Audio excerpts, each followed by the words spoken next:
মুস্তাজাবুদ দাওয়া বানিয়ে দিয়েছে। আহমদ ইবনে হাম্বল তো অবাক, তুমি মুস্তাজাবুদ দাওয়া রুটিওয়ালা, আমি এত বছর হাদিস পড়াই, আমিও তো মুস্তাজাবুদ দাওয়া না, তুমি দোয়া করলে সব কবুল হয়ে যায়? যুবক বলে, নাম আনা মুস্তাজাবুদ দাওয়া, আমি আমার জীবনে যত দোয়া করেছি কবুল করে নিয়েছে কে? সব দোয়া কবুল করে নিয়েছে আল্লাহ, একটা দোয়া ছাড়া। কি সেই দোয়া?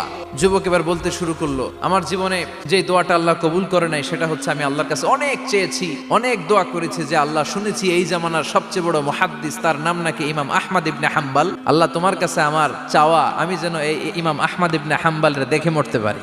আহমদ ইবনে হাম্বল আবেগপ্রবণ হয়ে গেলেন, চোখের পানি ছেড়ে দিলেন, বললেন, যুবক তোমার এই দোয়াটাও কবুল হয়ে গিয়েছে, আহমদ ইবনে হাম্বল তোমার দরবারে ছুটে এসেছে।